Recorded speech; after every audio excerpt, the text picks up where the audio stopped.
Good afternoon and welcome back, everyone. Now we proceed to the thematic session 2 of the 17th All India Conference of China Studies. I welcome everyone to the session. The theme of the discussion will be on China's foreign policy and diplomacy. I request the distinguished chair and speakers to kindly proceed to the stage and take their seats on the dais. The session will be chaired by Dr. Rityusha Tiwary, an assistant professor at the Department of Political Science, Shaheed Bhagat Singh College, University of Delhi. Honorary Fellow, Institute of Chinese Studies, New Delhi. Welcome, ma'am. Now let me introduce our distinguished panel for today's conference. The speakers are Swati Kanwar, who is pursuing a PhD in Chinese Studies at the Center for East Asian Studies, School of International Studies, Jawaharlal Nehru University. She will be presenting on exploring China's soft power strategy through Confucius Institutes. The next speaker is Uday Nitin Patil, a Dr. TMA Pai Fellow and Doctoral Scholar at the Department of Geopolitics and International Relations, Manipal Academy of Higher Education. He will be presenting on leadership dynamics in US-China relations in the new era. And we have Shree Jain, who is a PhD Research Fellow at the Symbiosis School of International Studies, Symbiosis International Deemed University, Pune. She will be presenting on manufacturing consent online, China's race for influence through social media, which is co-authored by Dr. Sukalpa Chakrabarti, who is a professor and deputy director at the Symbiosis School of International Studies, Symbiosis International, Pune. So without further ado, handing it over to the chair. Please, ma'am. Thank you. Now may I please invite Swati to first present her paper. So thank you for the introduction and thank you, Chair. So good afternoon to everyone present here. My topic is exploring China's soft power strategies through Confucius Institutes. At the outset, let me first put forth my research questions. In the recent decades, the rise of number of Confucius Institutes worldwide have become synonymous with rise in the soft power ranking of China in various global indices. Confucius Institutes have increased from the first institute established in Seoul in 2004 to more than 500 institutions as of 2022. However, the number of Confucius Institutes in past years have reduced due to the global geopolitical contestation and criticisms, therefore. So I'll come to that later. With regards to China's soft power ranking, it is ranked third in Global Soft Power Index, surpassing Japan and Germany. In 2015, it was around 28th or 29th. And it is ranked second in Asia Power Index in terms of cultural influence and leads in diplomatic influence, and 8th in culture and 10th in engagement in soft power 30 index. So we all have this common knowledge that Confucius Institutes have been established to enhance the soft power of China as reflected in China's leadership speeches, such as Hu Jintao's speech in United Nations in 2015, which highlighted promoting cultural exchanges to foster peace and development. Moreover, the Belt and Road Initiatives envisions Confucius Institutes to be the cultural bridges facilitating people-to-people exchanges. So my paper attempts to answer the why and how of it, as to why Confucius Institutes have been chosen as an enabler of China's soft power approach and not any other model of governance, followed by how effective they have been in promoting it, and why China has chosen a different model rather than the well-established Western models like British Council or Alliance Francaise, among others. So this will help us to understand China's soft power perspective and the controversies associated with these institutions in forming the discourses. So the central part of my paper is that Confucius Institutes have used the tool of education, particularly the Mandarin training, that have enhanced the China's soft power. Moreover, these institutes enable a positive outlook to Chinese infrastructure and investments since Confucius Institutes impart the philosophy of benevolence and harmony. The methodology that I've employed is a qualitative analysis of literature survey on conceptual frameworks on soft power, both the Western and Chinese perspectives, exploring the similarities and dissimilarities, and study of survey to gauge the public perception regarding them. The data analysis framework that I've used is inductive analysis whereby different case studies and discourses provide a general perspective on the key argument of my study. So let me first provide you with an overview of the Confucius Institutes. First, they are named after the ancient Chinese philosopher Confucius. He is known as the first teacher in China who wanted to make education globally available. An apt naming, so to say, since correlating it with Confucius Institutes, they impart language training and cultural lessons in contemporary times. Moreover, he is known to establish an ethical way of life, that is Confucianism, in China. Confucianism ideas of ruler was that of Wang Tao, the sage king, and eschewing Pa Tao, the way of tyrant. Therefore, Confucius Institutes aim to spread the idea of benevolent power by way of giving aid and seek peace and a status of responsible power. It could be inferred that the naming of Confucius Institutes is part of the broad paradigm of discourses power which was prevalent in China in 2000. Thus, these institutes have been named as Confucius to impart an image of Chinese civilizational value and not Mao or Deng Xiaoping, Deng Xiaoping Institute, so to distance it from the Communist Party of China or its ideology. However, the model of governance which China employs in the functioning of Confucius Institute is largely based on the working of Communist Party of China, so there seems to be a paradox here. By borrowing from what Professor Shubha quoted in the morning, and I quote Chiang Chih-sun, that is, foreign policy is the extension of China's domestic policies.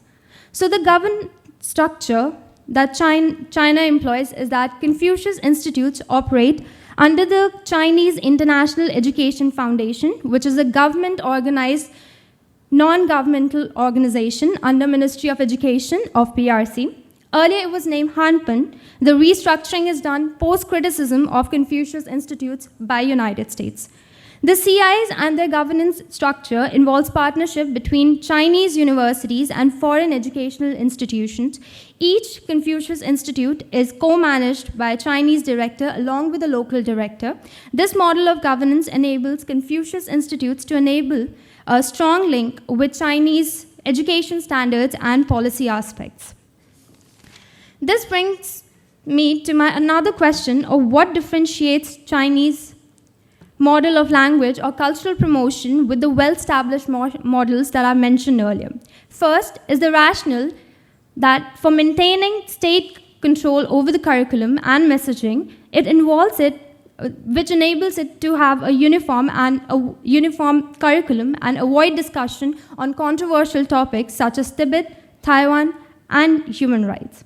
Second, Confucius Institutes invest $10 billion per year, and it has also been found that countries having the presence of Confucius Institutes has led to a 10 to 15% increase in their bilateral trade, therefore providing a cultural base for economic power. It is also associated with infrastructure projects like Belt and Road Initiative, which is touted as infrastructure diplomacy as observed by Li Miangqing and John Wong, being part of soft power. In Africa and Latin America, establishment of Confucius Institutes aligned with China's broader economic and policy engagements. In Kenya and Thailand, Confucius Institutes have implemented programs that resonate with the local communities successfully, like a Chinese language course specifically tailored for tourism and business sectors. Another difference is that these institutions run on university host model with their offices inside the university campuses, enabling grassroots partnerships. They are not standalone institutions.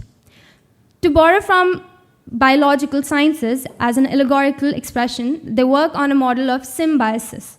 This has enabled more students to take HSK, the Chinese language certification exam. For instance, University of Maryland, one of the host university in US, reported a significant rise in enrollment for language course with 20% increase in past 5 years, pre-2019.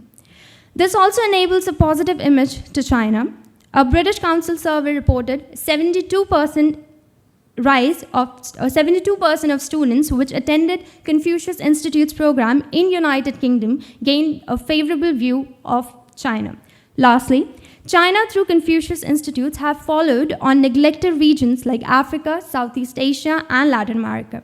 This has enabled strong people-to-people ties, which help demystifying Chinese culture. For example, continuous and successful FOCAC summits, Beijing Consensus, and the concept of win-win cooperation gaining acceptance worldwide. So how do they inform the discourses on soft power in China?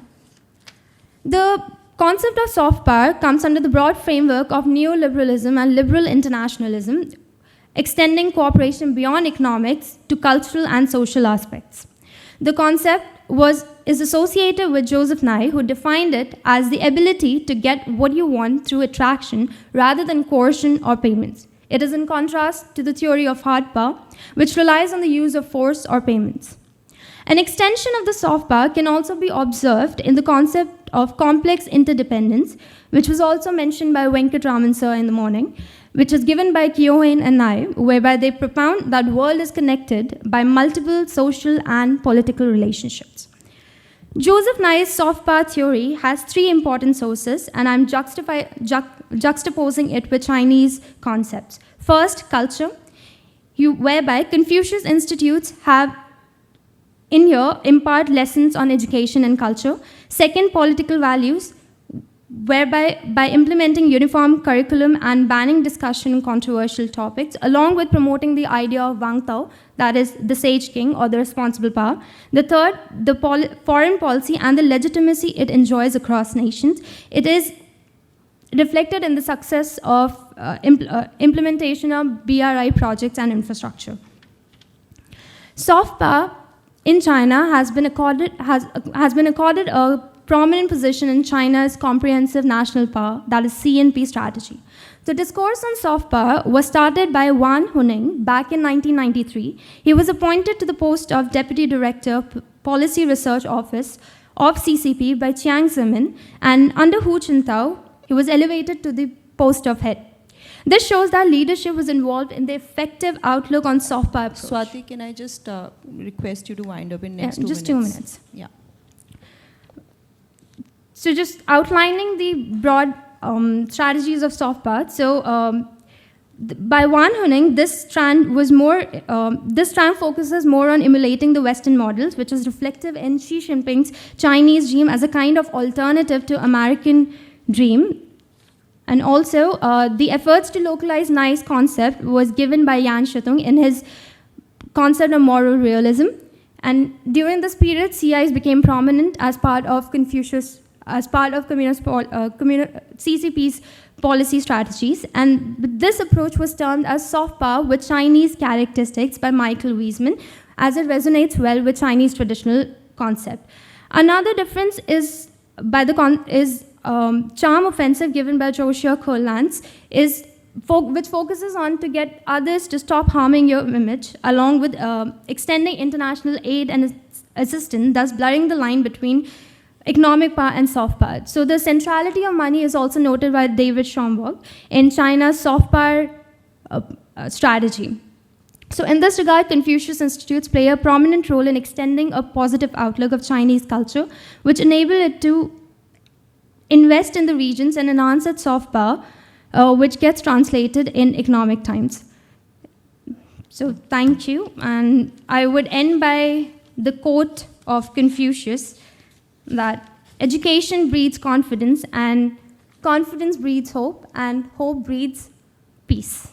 I hope by this initiative in this conference, we are promoting discussion and dialogue on the basis of education, which thereby promotes peace in international realm. Thank you. Thank you, Swati. Without wasting any time, I would request Uday to please take over and present his paper. Thank you, Honorable Chair, and thank you, Marshalin, for the kind introduction. Moving ahead, as the title suggests, I'll be presenting my paper on leadership dynamics in US-China relations in the new era.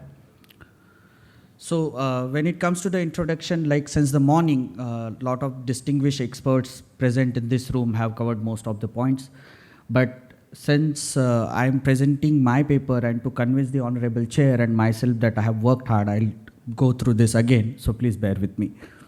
So when it comes to the new era or the present era that we talk about, I have tried to divide it in the 5 segments to introduce it, and it basically talks about the shift in the global dynamics in the current geopolitical scenarios. Followed by China's economic and growth and military modernization, strategic infrastructure and trade networks that have been on the rise, alternative global institutions which have an aim to basically dominate or replace the existing international institutionalized framework, and at the end of the day, the modern day competition which involves domains like economic, developmental and technological aspects most essentially. Moving ahead, so as we all know and as we all often talk about that the Indo-Pacific is the current theater of the geopolitical competition in the 21st century. So when there comes a argument about the competition, we are often competing about certain values or objectives that we believe in.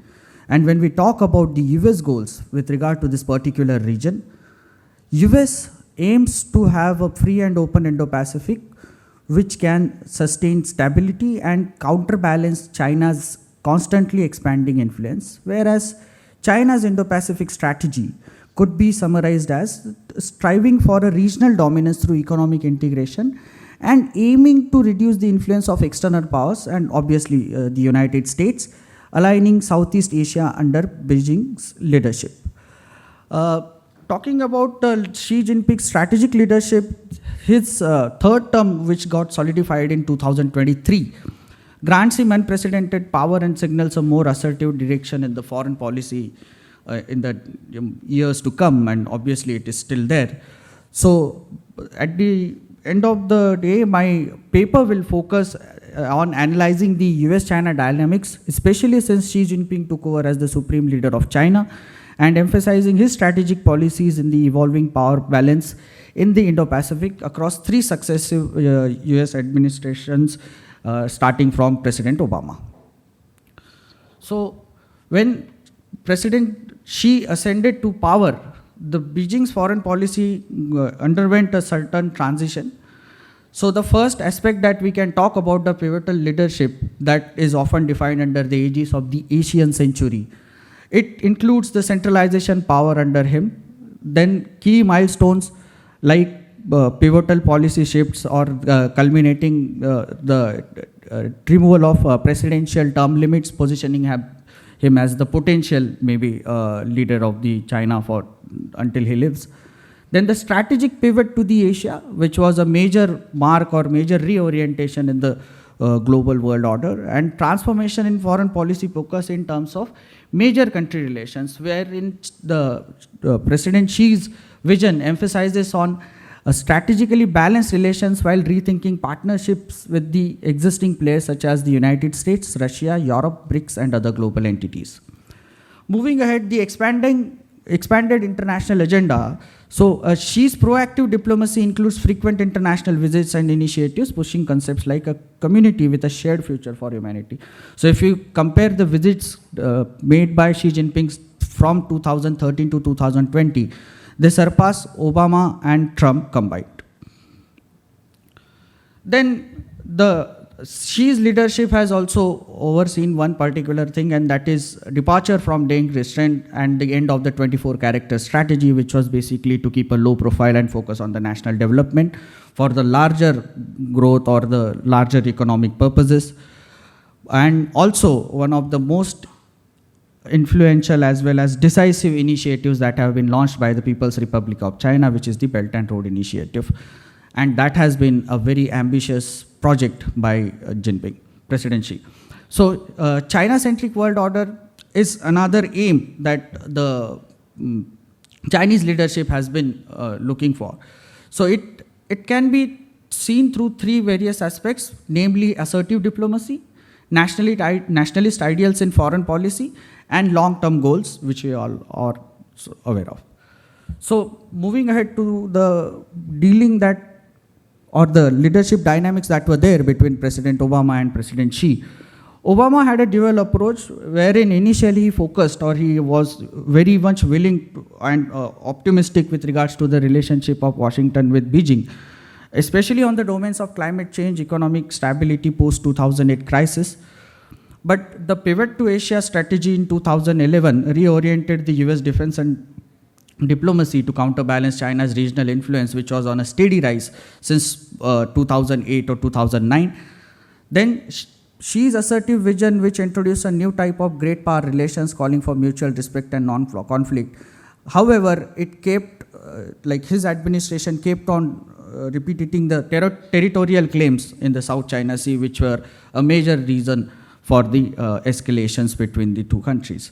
Escalating strategic perceptions, wherein the defense and academic circles in the United States perceived China's posture as increasingly aggressive. And initially what was the rhetoric so-called later became a political reality in no time. Then Obama's Trans-Pacific Partnership Initiative conveniently excluded China, which only allowed or only motivated President Xi to double down on his foreign policy approach. So what were the outcomes? To summarize briefly, channels for high-level dialogues like strategic and economic dialogue allowed formal diplomacy but masked deeper strategic rivalry. And the cooperative tone of Obama presidency shifted under Trump as Xi continued assertiveness underscored China's redefined global aspirations. Trump era, which was one of the most controversial and challenging eras for the relationship.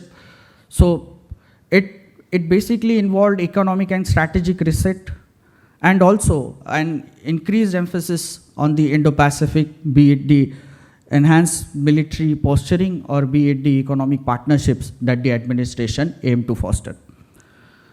President Xi's strategic calibration included domestic adaptation and a global vision wherein he pursued BRI and military modernization while adjusting policies domestically to address the critiques of state-owned enterprises. And that was a huge thing, as a few experts prefer to argue. Then he also enhanced North Korea's positioning in the foreign policy as a leverage by engaging with Kim Jong-un. What were the outcomes? Trade war and decoupling that was aimed, but to an extent, when it comes to decoupling, it was not that of an easy thing, or still not is. And divergent ideologies clashed, which caused a heightened tension amongst the bilateral powers on various domains ranging from economy to technology. Coming to the current Biden-Xi era strategic competition and managed tension, it can be summed up in a way that Biden always, in a way, kept a certain continuity, of course, when it came to the overall US grand strategy with regard to China or the Indo-Pacific. But there were certain issues like Taiwan, wherein Biden used to say, or still says, that when it comes to an active conflict with regard to Taiwan, we'll stand with Taiwan. Uday, may I please request you to wind up? Yes, ma'am. So, whereas his administration kept on insisting that, the one China policy remains intact. So apart from the emphasis on the chips production, the technological dimensions of the competition increased to quantum computing as well as semiconductors and artificial intelligence. So to conclude, Obama era can be defined as an era of engagement with assertiveness, and it has been seen a gradual shift in the policy approach since the first the first 2 years of the Obama administration. And by the second term, the pivot, which was later termed as the rebalance, to emphasize the fact that the United States had never left Asia Pacific, emphasize on the very fact that the United States was there, is there, and will be there. Then comes to Trump era, because Trump was always convinced with the Make America Great Again, a dream of his, to make a reality, and his foreign policy combined nationalism, hyper-nationalism, and didn't hesitate when it came to the direct confrontation. And when it comes to the Biden era, we can define it arguably as a resilient competition with diplomatic openings. I mean, there have been certain limitations to this particular strategy. There have been certain achievements as well, but the complete picture, I would still say is yet to unfold in the coming times. Thank you so much for the opportunity. Thank you. Thank you. Thank you so much, Uday. May I request Swati, Shree, and on behalf of the co-author as well, to present the paper. Hello everyone. I am presenting the research paper titled Manufacturing Consent Online, China's Race for Influence Through Social Media. As we all are aware that global social media user base has increased up to 5 billion people. It has emerged as a potent instrument for influence, not just for people, but also for governments. Governments worldwide are using it as a key medium for public diplomacy.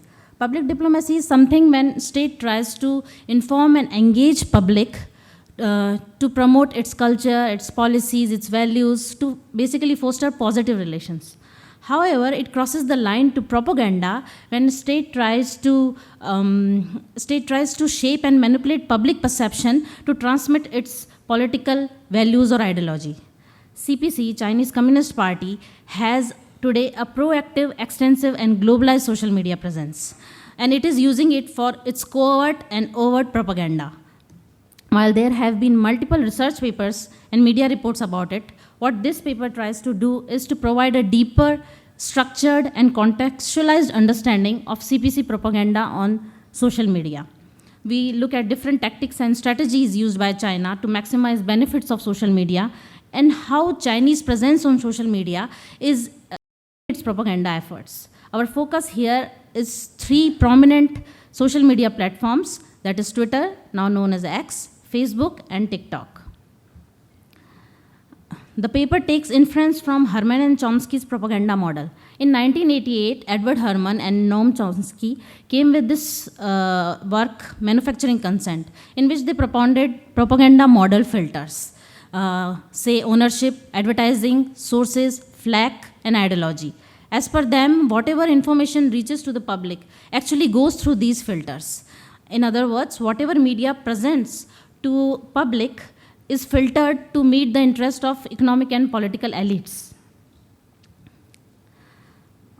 While they applied this propaganda model on mass media, there have been researchers who have applied it on social media.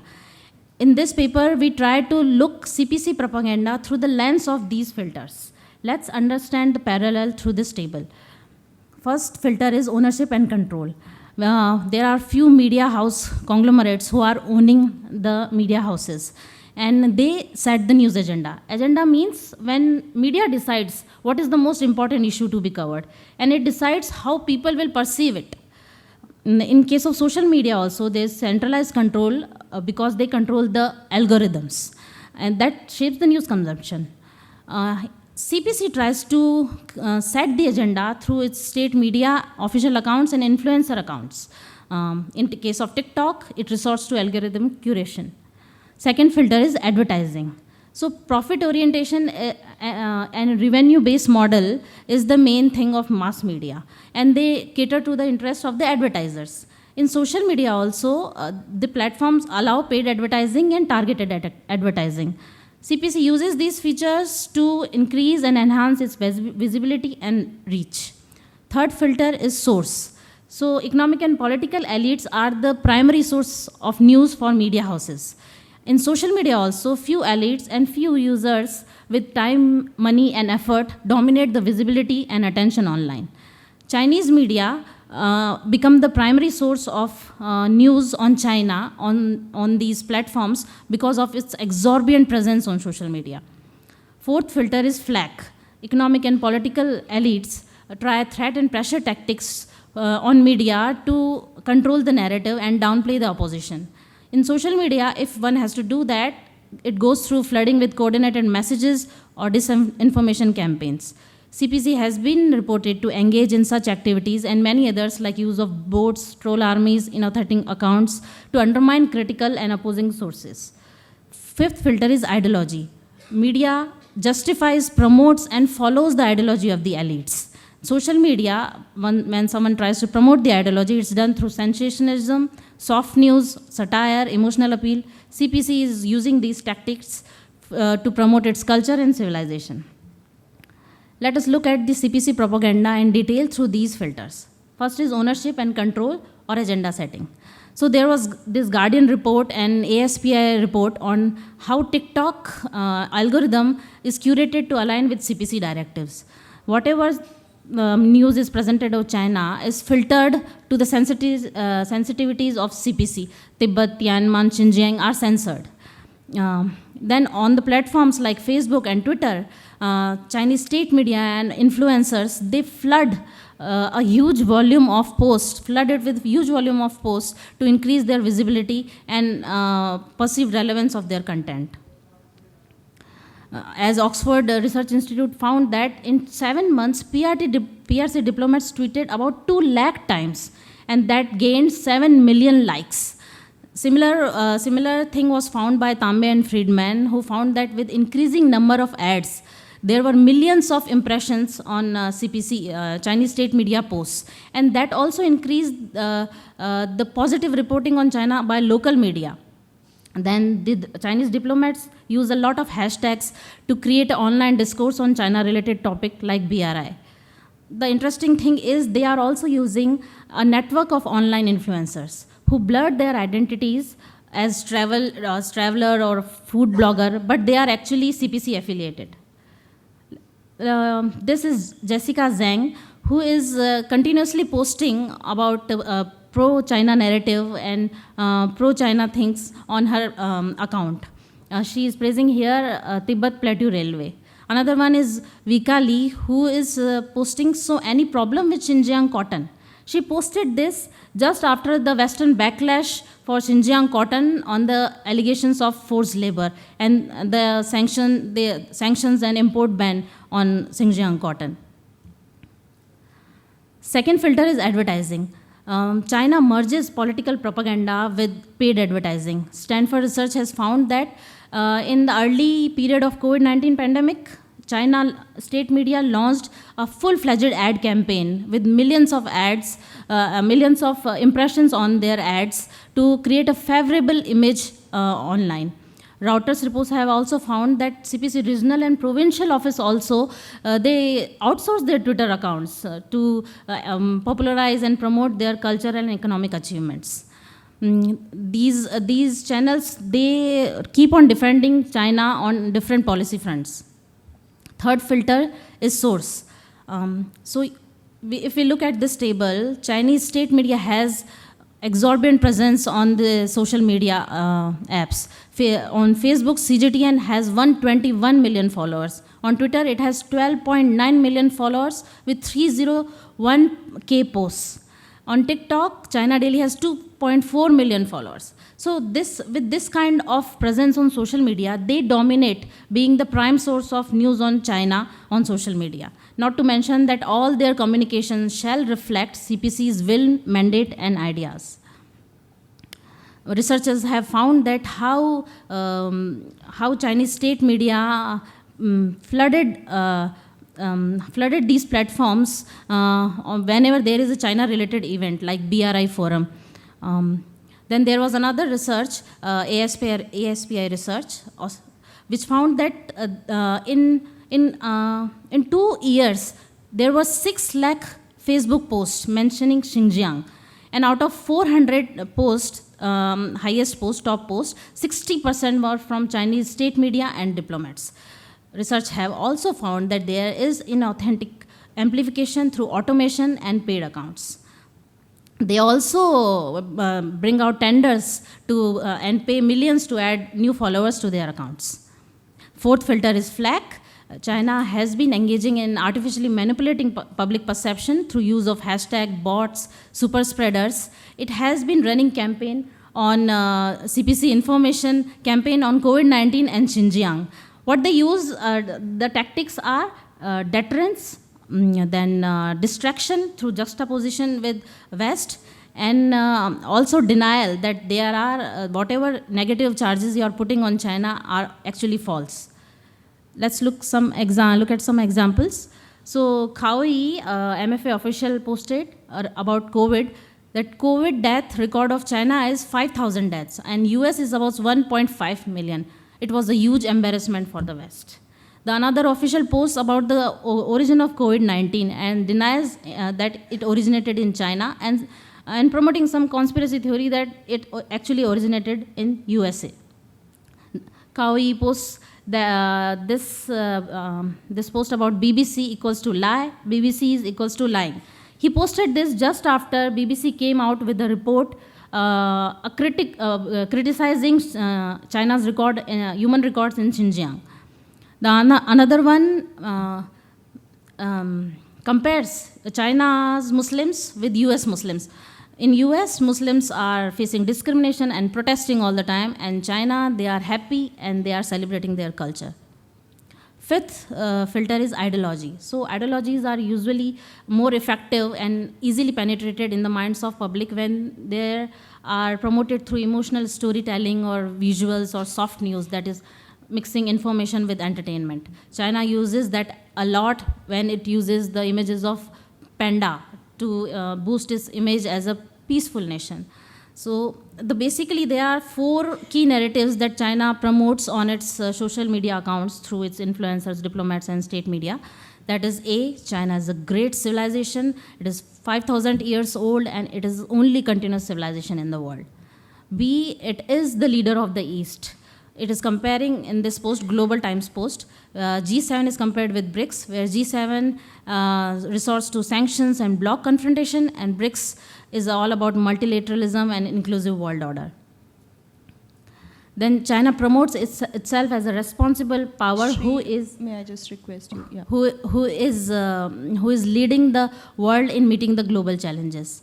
And then it promotes itself as a prosperous socialist country and shows that life expectancy in China has risen up since 1949. It is a successful socialist country.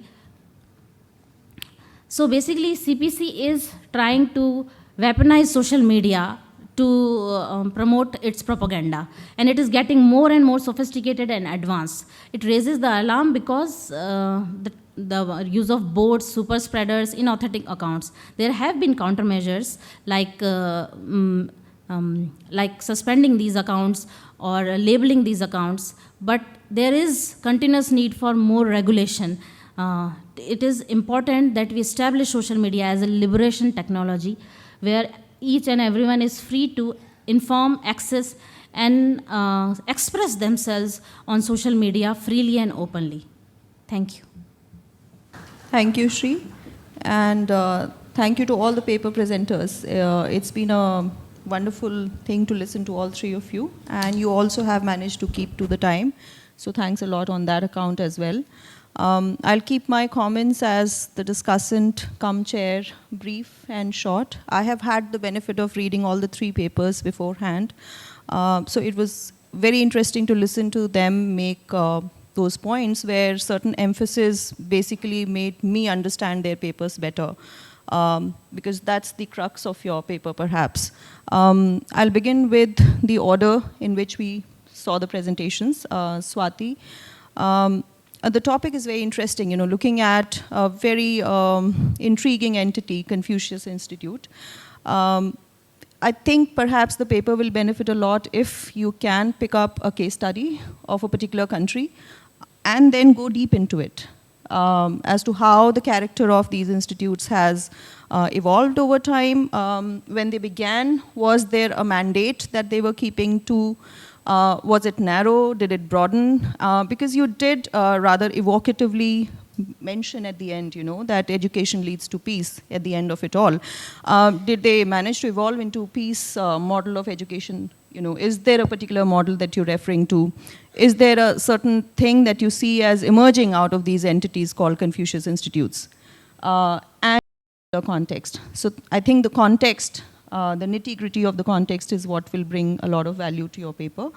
Moving on to Uday, I think your paper is also right now in a, not yours, I mean the previous paper is still in a formative, shape. So the comments for the 2 of them would be much more nuanced because their paper is like almost well developed.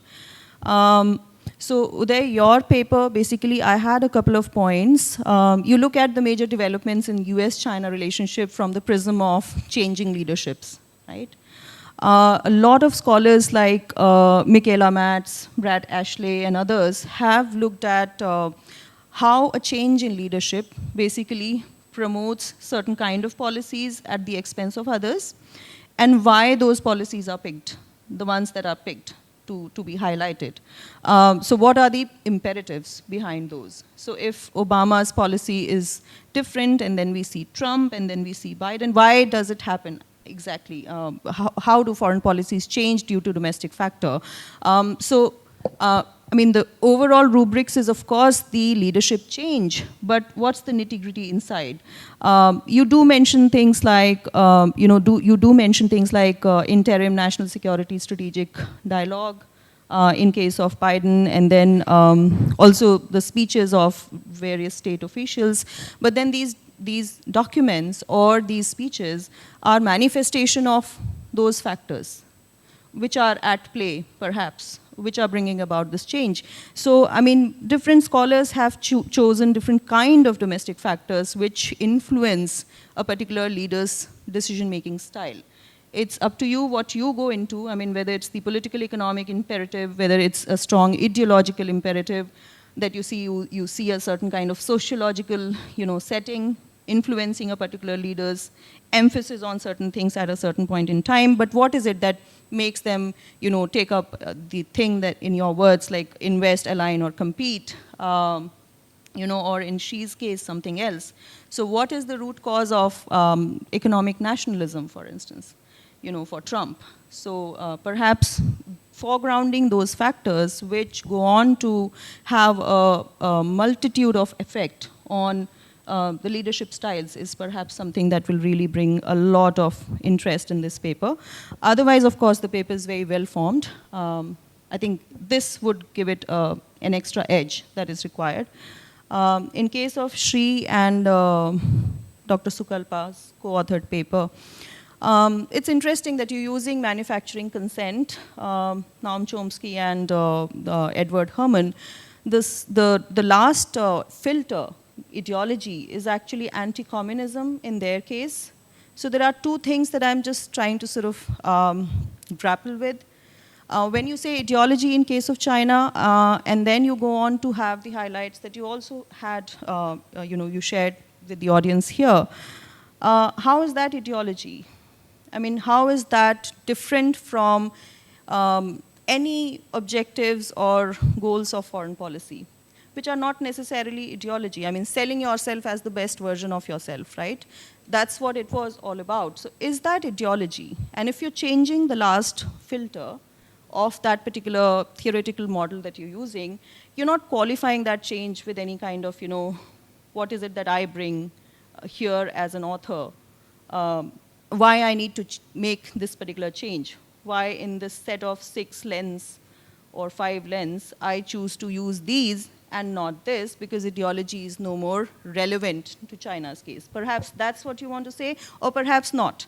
But you need to tell us that why not in totality you have used manufacturing consent. The second technical, again, issue when we use a theoretical model, what we choose to use, what we omit, needs to be clearly brought out. So that was the case about ideology.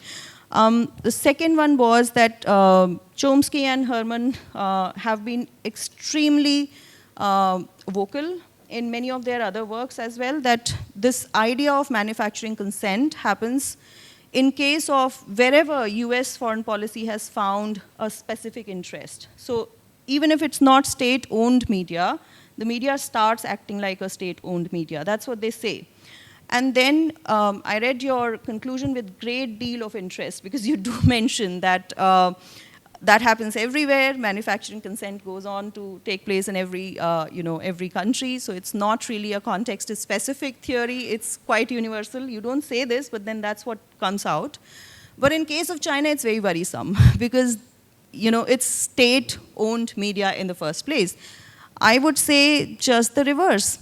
In other cases, since it's not state-owned media acting like state-owned media, it becomes dangerous, because you don't know that it's not independent media then, right?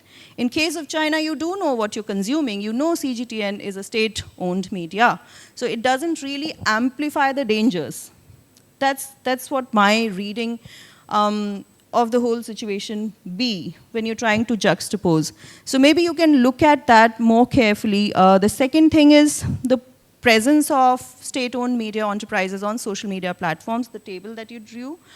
Again, interesting, but just by way of comparison, the numbers will vary because, yes, you have mentioned the date 24th, this 2024 March is when you access that data. So for instance, when you're saying CGTN is present in terms of 1.2 million in Facebook, and if we check the numbers now, today, it's nowhere near that. So are we talking about a specific handle? I mean, we would really benefit knowing which handle of CGTN you're referring to as having 1.6 million, because there are multiple handles. There are at least 3-4 handles. And I did the subtraction and division as well, just to see which one you are actually referring to. Is it all of them clubbed together, you're saying 1.62 million, or something like that? I mean, just like which handle you used as empirical entity to make that point that this is the exact presence. So that would be interesting. Not just interesting, I think it's imperative that you tell us which is the handle that you take in your case study when you're making that kind of empirical distinction. Again, final point is about weaponization of social media. You conclude with weaponization of social media. That's another theoretical model. And this weaponization, I mean, I can only, since it's said with a lot of, your conclusion is very vociferous as to how there needs to be liberation technology in terms of social media, how the social media should lead to liberation, not the other way around, and regressive policies of the state needs to stop, and all of that, which one agrees with. But then just as a devil's advocate, I would say that this is really an interesting case study in terms of maybe arriving at the end of Fukuyama himself. I mean, he was talking about the end of history in terms of an end of ideology of any other kind existing other than the liberal paradigm that was there in the US. Now, all of these counter narratives from outside of liberal capitalist Western paradigm just show the end of Fukuyama's, ideology. So why worry so much? I mean, one can kind of, just have the conclusion be just a summation of what the points that you had already made. No need to bring another theoretical model and kind of, say this is weaponization of social media. I mean, manufacturing consent is intriguing enough. So perhaps not needed. But then again, I'm making a point which perhaps wasn't really presented in the presentation today. But since I read your paper, I thought I'll discuss that with you. With that, not so short discussants come chair comment, I invite the audience to ask the questions. Good day. Thank you very much, panel, for an amazing presentation. So my question is to Sir Uday. Since you are studying about US-China relations and specifically from the leadership perspective, I wanted to know your viewpoints about how US arms trade to Taiwan has impacted US-China relations. While I'm aware that China has opposed very strictly towards US for sharing arms, but if you see the data, the arm deliveries have increased, and as of recently. So is there anything indicative in the leadership between China and US, and now is there any changing dynamics that can happen because of the US arms trade to Taiwan, despite the Taiwan Relations Act? Yeah, thank you. Swati, your presentation was really good, and it's very interesting that you're looking at the Confucius Institutes. It has a global impact, of course. With the growing influence of China economically and also politically, do you see this concept of smart power, which is again given by Prof. Joseph Nye, Jr.?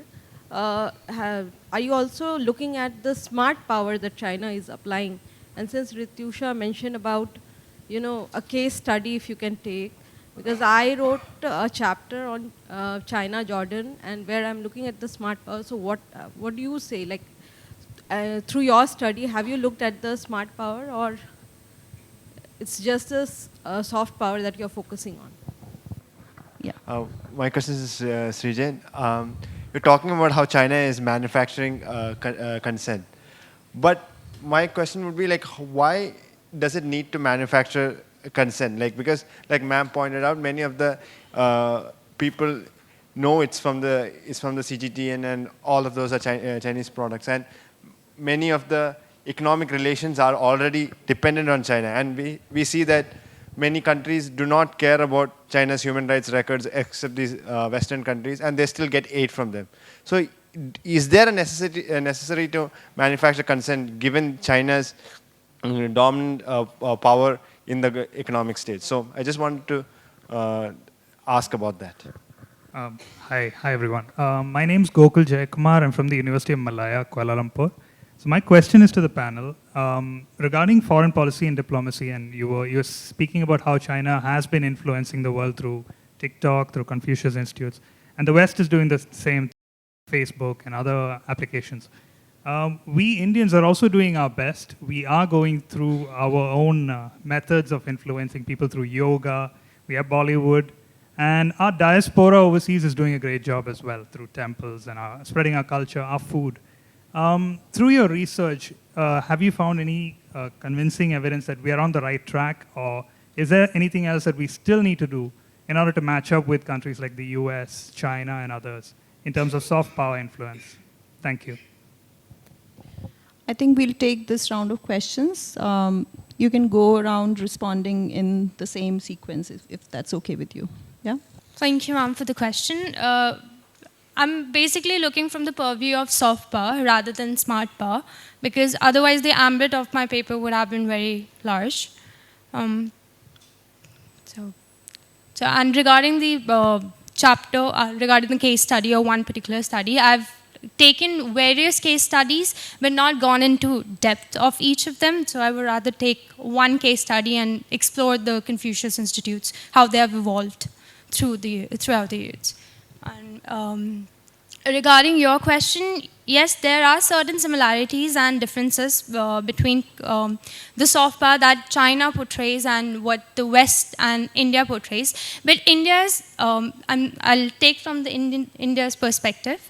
And from India's perspective, it is more of like a decentralized manner that we are portraying. It's just in recent decades that yoga has been promoted by the centralized leadership. Otherwise, the West had known about yoga long back.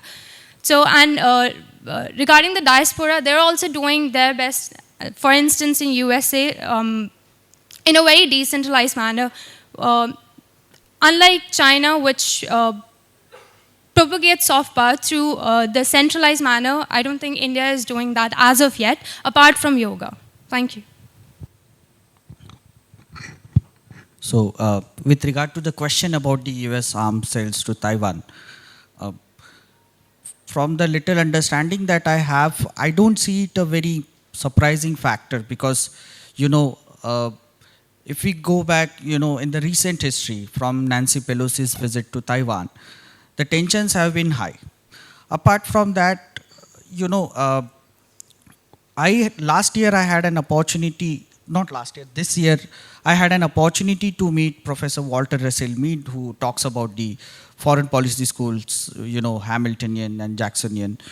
So I had posed him a question with regard to the fact that in case there comes a crisis-like situation, when US and China come, at the battleground, when China attacks Taiwan, will US defend? And he simply said, where is the doubt?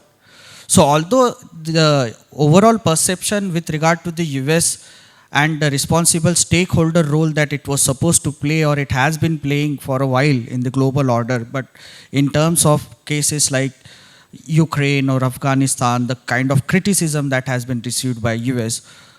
But there comes, as we say that the certain priorities persist amongst the bureaucratic machinery, and that's what Taiwan is all about, I think. And since the elections are over and the next president is already, President Trump is going to occupy the hot seat, we can expect that the sales would increase. And there is a sort of like the discourse on with regard to US's approach with regard to Taiwan, especially under Biden. You know, it's a sort of argument that says that Biden has always tried to make it confusing for the authorities in the Beijing to understand that whether he is decisive enough to do that or whether it's just a rhetoric. But if experts are to be believed, or if we go and trace the evolution of the relationship or the bureaucratic priorities that have been there with regard to Taiwan, I think it will keep increasing. With regard to the effect that it would have on relationship, I mean, there have been factors which have been really crucial for both United States and China with regard to certain priorities, and Taiwan is one such dear thing, especially to the current regime in China. But nevertheless, I think they both will keep insisting on their perceptions or their versions of the truth that they hold dear with regard to the this particular factor. Thank you. Thank you, ma'am, for your enriching comments and observations about the paper. So about that, where did I get the data?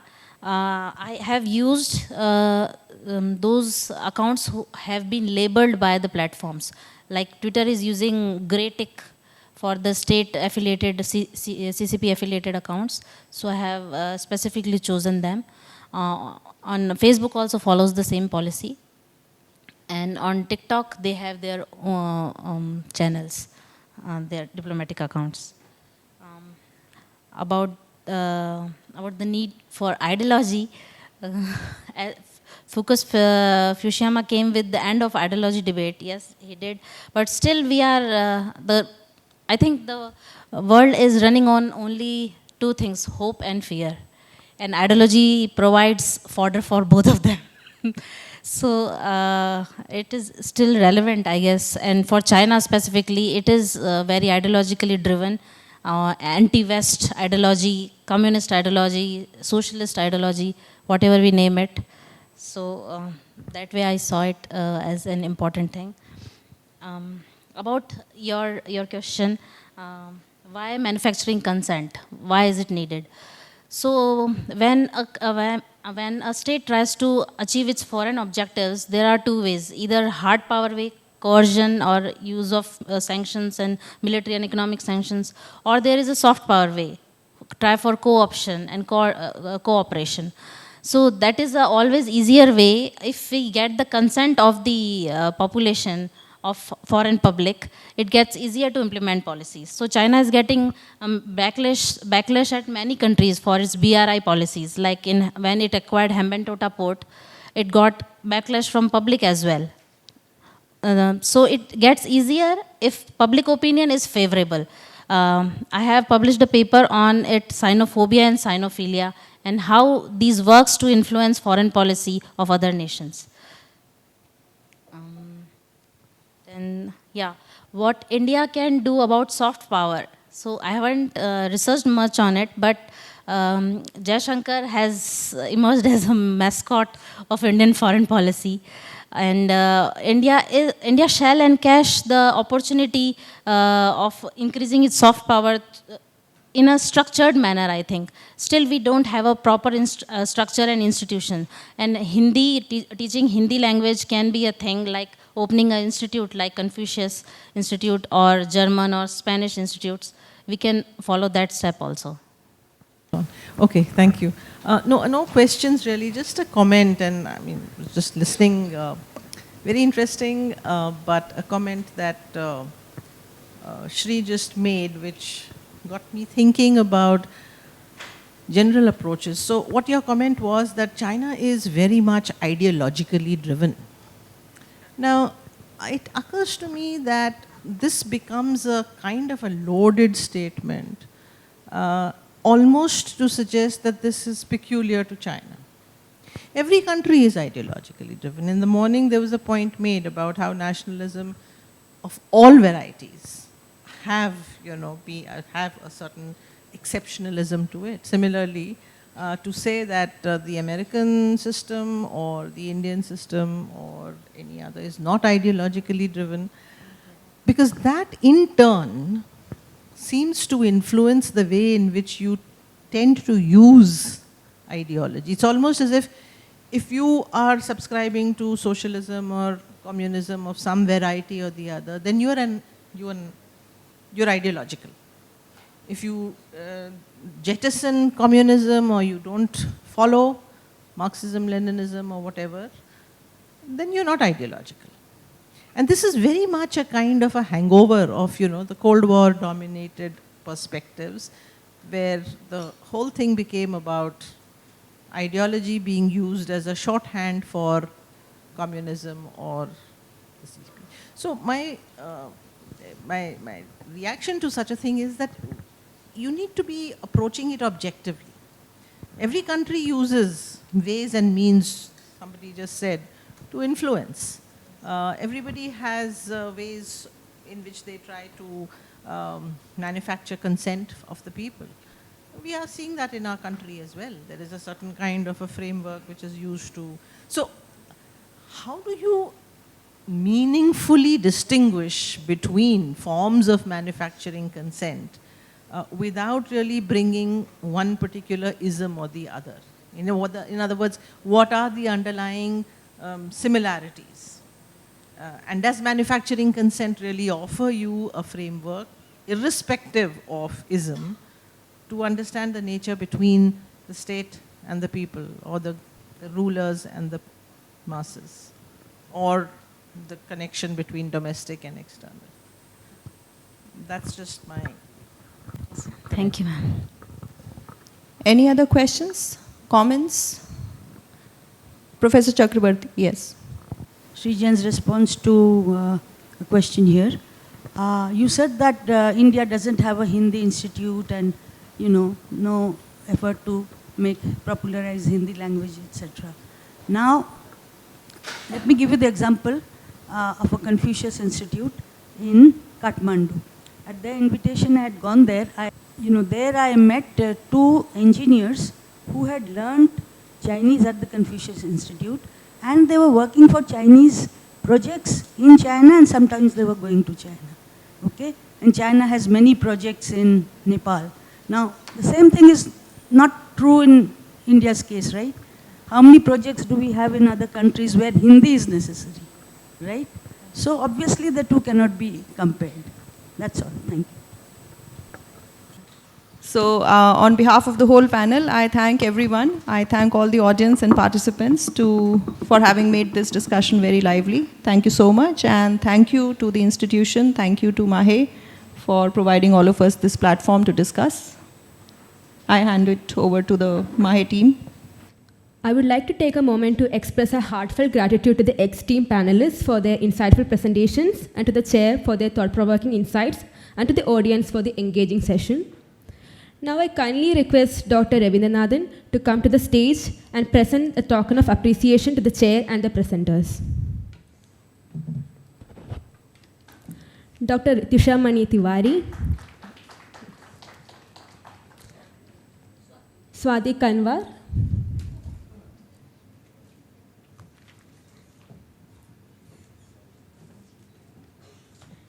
please give them a round of applause.